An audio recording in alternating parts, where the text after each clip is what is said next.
است. برای خوب خاطرمان گذرانیدن آن انسان باید عملهایی را انجام دهد که در زندگی از او نامی نکو باقی بماند. متاسفانه برخی از افراد ناآگاه به قدر این نعمت نمیرسند و از نصف زیادی عمر خود را پس پنجره میگذرانند. این قشر ناآگاه نباید فراموش کنند که هر عمل و کردار غیر قانونی که صادر می شود جوابگری داشته جنایتکار دیر یا زود حتما در نزد قانون جواب میگوید. گرچند که کارهای ترغیباتی و تشویقاتی پیوسته توسط وسایل اخباری عامه به سهم جوانان ناآگاه و رهگمزده رسانیده شود هم، ولی دیده و دانسته به عمل و کردارهای زشت تکرارا دست میزنند. سنه 12 اپریل سال 2022 از جانب رئیست کمیته دولتی امنیت ملی جمهوری تاجیکستان در ولایت مختار کوهستانی بدخشان در نتیجه گذرانیدن چاره‌بینی‌های اپراتیوی جستجویی در موضع چینک محله خاروغ بالای شهر خاروغ عیبدارشونده سلطانشاه خورشیدشاه محمد حسن خانویچ سال تولدش 1984 زاده و اقامت کننده شهر خاروغ محله خاروغ بالا کوچه ایجوبов خانه 73 اویلادور موقتا بیکار دستگیر کرده شد. نامبرده سال 2010 با ماده 200 قسم 3 کدکس جنایتی جمهوری تاجیکستان برای معاملات غیرقانونی واسطه‌های نشدار به مهلت 9 سال از آزادی محروم گردیده است.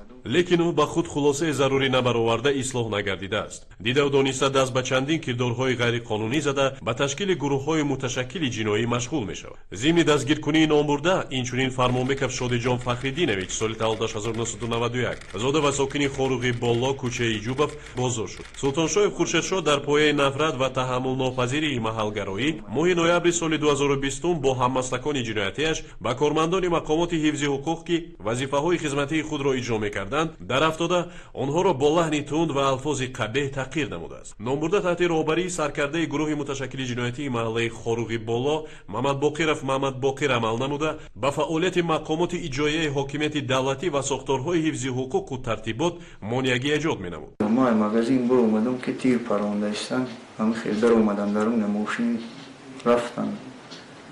وقت صدا ماشین شد من برو اومدم که اونجا کارکنه و همون برو اومد.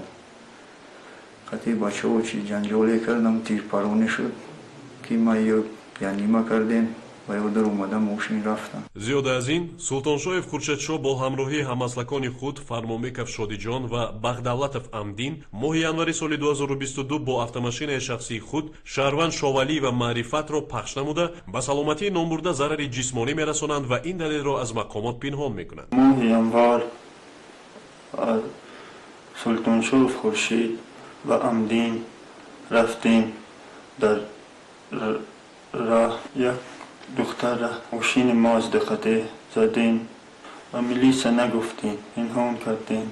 باید قید نمود که نسبت سلطانشاه خورشیدشاه محمد حسن خانویچ 9 نوامبر سال 2020 از جانب پروکوراتورای ولایت با ماده‌های 237 قسم 3 اوباشی در هیئت گروهی 328 قسم 1 استفاده زوراوری به مقابل نماینده حاکمیت و 303 قسم 1 تحقیر نماینده حاکمیت کدکس جنایتی جمهوری تاجیکستان پرونده جنایتی آغاز کرده شده بود. غیر از این نسبت سلطانشاه خورشیدشاه سنه 6 اپریل سال 2020 از جانب وزارت کارهای داخلی جمهوری تاجیکستان با ماده 200 قسم 3 کدکس جنایتی جمهوری تاجیکستان پرونده جنایتی آغاز گردیده از 24 فوریه سال 2021 در جستجوی رسمی قرار داشت. همزمان در محله مذکور پست‌های غیر قانونی تأسیس داده فعالیت آنها را زیر نظارت خود قرار میداد. جوانان ناآگاه را به دایره‌های جنایتی شامل نموده آنها را با مواد مخدر نیز تامین میکرد. با خود دائم واسطه نشدار، سلاح و اسلحه و لوازمات جنگی نگه می‌داشت. ضمن دستگیرکنی به کارمندان مقامات امنیت مقابلیت نشان داده می‌خواست حلقه نارنجک تمغه ارگد 50 کشاده ترکیش به عمل آورد.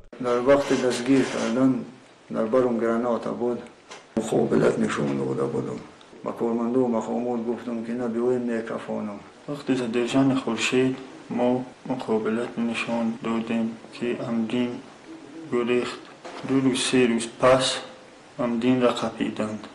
یگان جنایت بی جزا نمیماند. ضمن بازداشت از سلطانشاه خورشیدشاه یک عدد نارنجک جنگی ارگد 5 0.2 گرم مواد مخدر نوع حشیش یک عدد حب اکسیزی دریافت و مصادره کرده شد. سنه 21 اپریل سال 2022 از جانب رئیست کمیته دولتی امنیت ملی جمهوری تاجیکستان در ولایت مختار کوهستانی بدخشان نسبت سلطانشاه خورشیدشاه با ماده 111 قسم 2 بندی و 195 قسم 1 200 قسم 3 بندهای A و G D 237 قسم 2 بندی و 328 قسم 2 و نسبت нисбати Фармонбеков Шодиҷон бо моддаи 111 қисми 2 банди В ва 328 қисми 1 Кодекси ҷиноятии Ҷумҳурии Тоҷикистон парвандаи ҷиноятӣ оғоз карда шуда барои моҳиятан баррасӣ намудан ба суд ирсол гардид. Бо ҳукми суди ноҳияи Рӯшон Султоншоев Хуршедшо Мамадасанхонович ба муддати 18 сол ва Фармонбеков Шодиҷон Фахридинович ба муддати 4 солу 6 моҳ аз озодӣ маҳрум карда шуданд. Суд ҳукм кард ба Султоншоев Хуршедшо Мамадасанхонович барои маҷмӯи ҷиноятҳо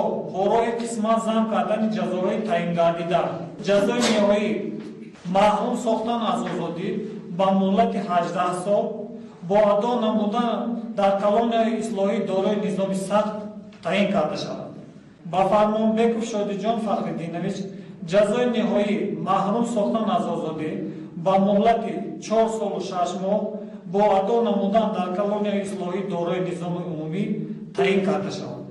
бори дигар аз сокинони шаҳри Хоруғ ва ноҳияҳои гирду атрофи он хоҳиш карда мешавад ки дар тарбияи фарзандони худ масъулиятшинос буда мавқеи бетарафиро ишғол накунанд. Тибқи дастури ситоди байниидоравии мақомоти ҳифзи ҳуқуқ ва таъмини амният дар вилояти мухтори Кӯҳистони Бадахшон нисбати нафароне ки ба қонунситезӣ даст зада аз амалу кирдорҳои худ пушаймон гашта бо хоҳиши худ ба мақомот ҳозир мешаванд, сабукиҳо андешида мешавад. Синои Ақназару Ҷамшид, биёед худро биспоред, мақомот авф дорад. Агар шумо худро наспоред, ай 15 боло мегиред. Фикри ягон каса накунед, фикри воқеа накунед, биёед худро според. خوب میشید وقت دعوت می اومدیم مخومات خوبتر میشید عوف میکردن همه سراکه برادر من پس کردم این کور من پشایمونم همین کور کردگی من یکم کس نمیخوام که همین روی مرا گیرن که از او میکشن جوانا هم گفتم همین روی مرا نگیرن با خطاگی رو ندهن من از کرده خود پشایمونم، سخت پشایمونم و جوانا میگم این کور را نکنند، قانون را رعایت کنند. عاقبت کور پشایمونی است. дар сурати дастгир гардидан ҷинояткор ба ҳар амалу кирдори содиркардаи худ мувофиқи қонунгузории амалкунанда ҷавоб хоҳад дод.